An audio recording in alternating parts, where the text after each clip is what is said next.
As we look at who we want to become, the Washington we want to be, we know that we need the expertise of all Washingtonians. All of us who move through the world in all different ways, communicate in different ways, understand in different ways. We value every Washingtonian, but right now, Washington is not fully funding basic education for one category of students based solely on disability. We can make a choice to change this. Special education is the name we give for basic education for students who qualify for IEP. When we're talking about special education, we're talking about basic education. To help us understand some of the terms, I would like to bring in an expert. Devin Gurley is the Executive Director of Special Education and Inclusion at Seattle Public Schools. She has spent 22 years in special education, including 16 years as a special education teacher. And I want to say welcome, Devin. And my first, I want to give you an opportunity to do your visual description, and then we'll go into questions. Wonderful. Thank you for having me here tonight. I'm really happy to be with you all. My name is Devin Gurley. I use she, her pronouns. I have white skin with brown freckles, long brown hair, and I'm wearing brown glasses, a light brown sweater, and I have a blue background. And we're going to keep our questions and answers fairly short because we are short on time, but I wanted to ask you briefly, how does school funding in Washington work? Sure. Happy to answer that question. So funding for education, including special education services, comes from a combination of federal, state, and local revenues. Federal law requires that students with disabilities be provided their required services regardless of funding from federal or state sources.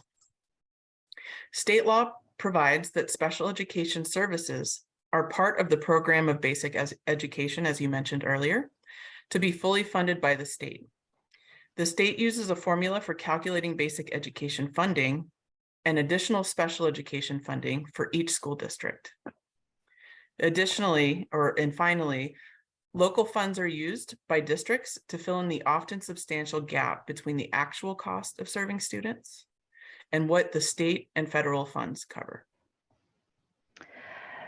So tonight, one of the words that we're going to hear is, or one of the phrases we'll hear is the cap, or as many refer to it, the arbitrary cap.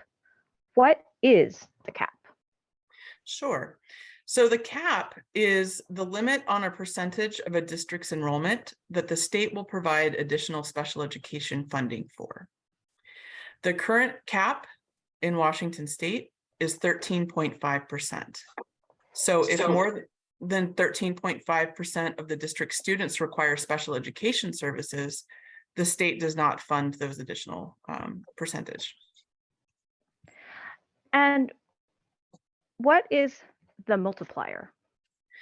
So the multiplier is the way that our state calculates how much additional funding a district receives for each student requiring special ed services, up to that 13.5% cap.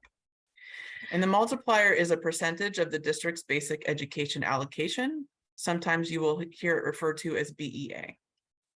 The current multiplier is a two-tiered system based on the amount of time a student spends in the general education classroom.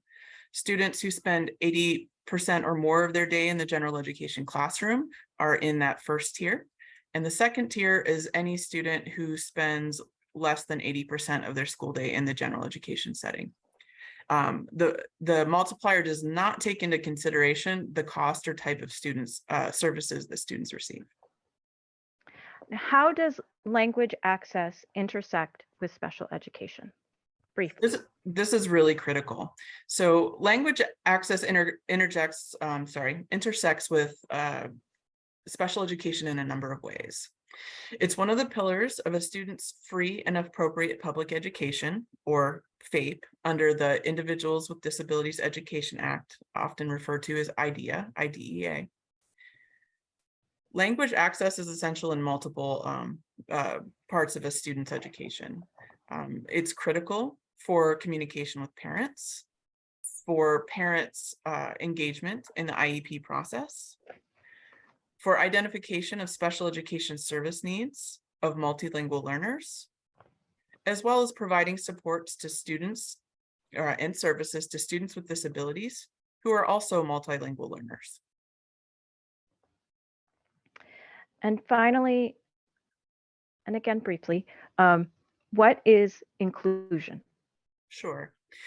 So inclusion, and this is an OSPI definition as well, so you can see it on their website, is when all students can meaningfully participate in the general ed setting, both academically and socially, so that every student is fully included member of their community, which means that all students, regardless of their designation to receive special ed services, are provided with targeted services, supports, and accommodations, allowing them to learn in the general education classroom, interact with peers, and engage in the core curriculum. Thank you so much, Executive Director Gurley.